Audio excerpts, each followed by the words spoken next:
হাওড়া থেকে একদিনের ট্যুরে ঘুরে আসুন পাহাড়, ঝর্ণা, জঙ্গলে ঘেরা এক সুন্দর জায়গাতে, যেখানে শীতের দিনের ঘন কুয়াশায় ভরা সুন্দর মনোরম দৃশ্যও যেন মনকে প্রশান্তি করে দেয়। ঘন জঙ্গলে সবুজে হাঁটতে হাঁটতে মন শান্ত হয়ে যায়। ঝর্ণার কণার মিষ্টি সুর শুনতে শুনতে মনে হয় যেন সময় থমকে গেছে।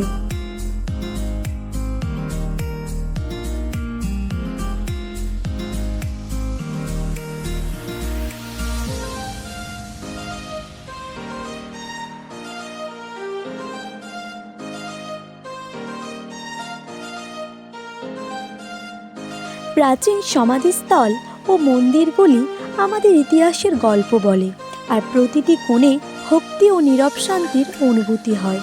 এই একদিনের ভ্রমণে প্রকৃতির কোলে কাটানো স্মৃতিগুলি মনে থাকে, আর চোখ বন্ধ করলে মনে আসে সেই চিরস্থায়ী শান্তিময় প্রকৃতির কথা।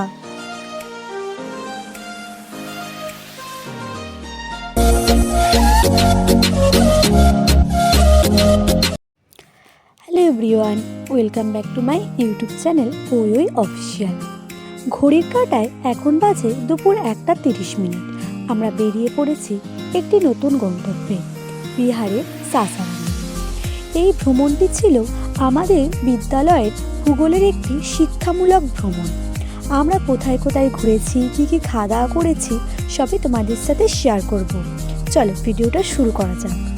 আমার বাড়ি থেকে টোটো করে পৌঁছে গিয়েছিলাম ডোমজুড় বাস স্ট্যান্ডে। আমার সব বন্ধু বান্ধবরাও পৌঁছে গিয়েছিল।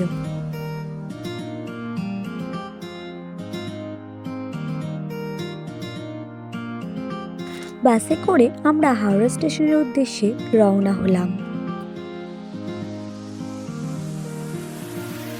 ব্যস্ততম পথে দ্রুত ঘড়ির কাঁটার সঙ্গে পাল্লা দিয়ে আমরা পৌঁছে গিয়েছিলাম হাওড়া স্টেশনে।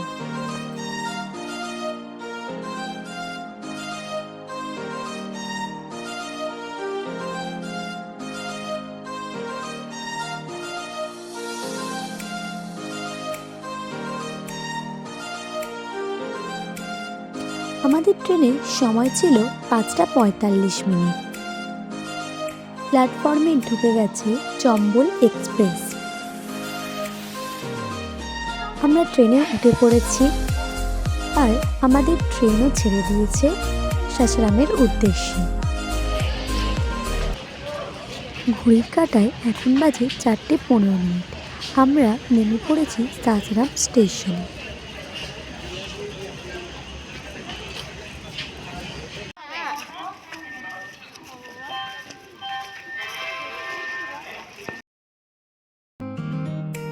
আমরা চলেছি একটি নতুন গন্তব্যে, পাইলট বাবার আশ্রমে। আমরা এসে গেছি পাইলট বাবার আশ্রমে।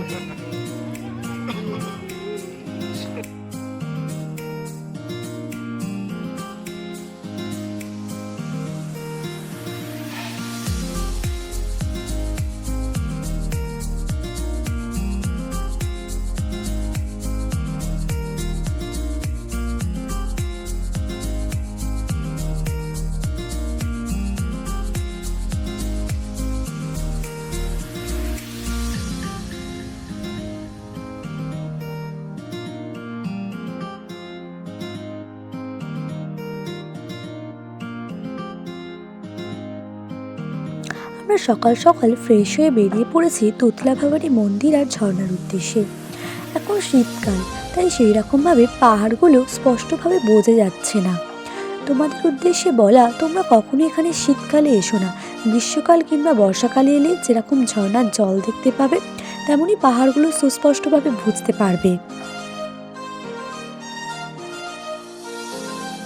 আমরা চলে এসেছি তুতলা ভবানীতে, যেখানকার দুটি পাহাড়ের গা বেয়ে সরু একটি ঝর্ণা পড়ছে। বর্ষাকালে এলে এর জল একটু বেশি থাকে।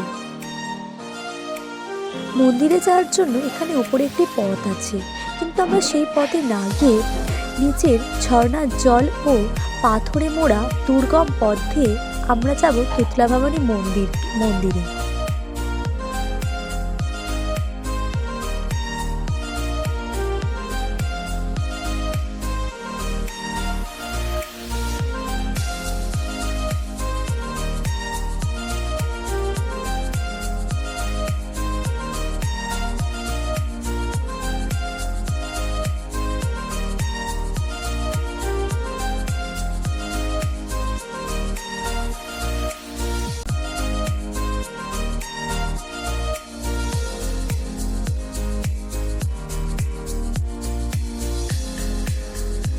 এখান থেকে জাস্ট ঝর্ণার জলটা দেখো।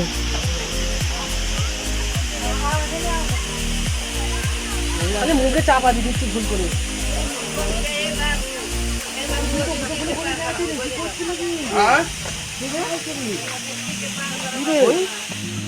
এই মন্দিরের মধ্যে অবস্থান করছেন মা তুতলা ভবানী। ওপরে ওঠার সিঁড়িগুলো ভীষণ স্লিপ বলে আমি আর ওপরে যাইনি, তোমাদের এখান থেকেই দেখালাম। একটু ঘোরাঘুরির পর আমরা বেলার জলখাবার খেতে এলাম একটি হোটেলে। এখানে আমার সকল টিচার ও আমার বন্ধু বান্ধবরা ছিল। চলো তোমাদেরকে দেখাই আমরা কি কি খাবার খেলাম।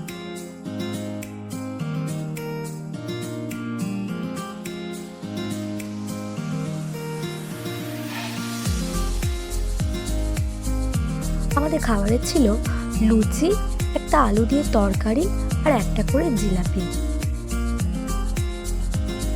খাওয়া দাওয়ার পরে আমরা চলে এসেছি মা তারাচণ্ডীর মন্দিরে। এখানে মায়ের দর্শনটাই ঘোরাঘুরি করে ভক্তরা ছিল, তাই আমরা ভিতরে ঢুকতে পারিনি।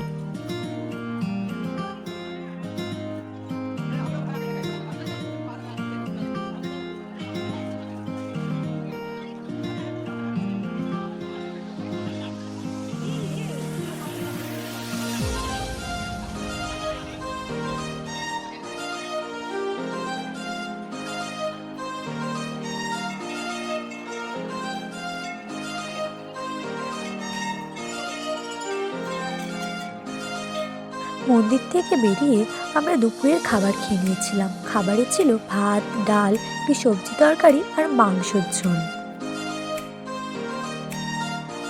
খাওয়া দাওয়া শেষে আমরা চলে এসেছিলাম শেরশাহের সমাধিস্থলে।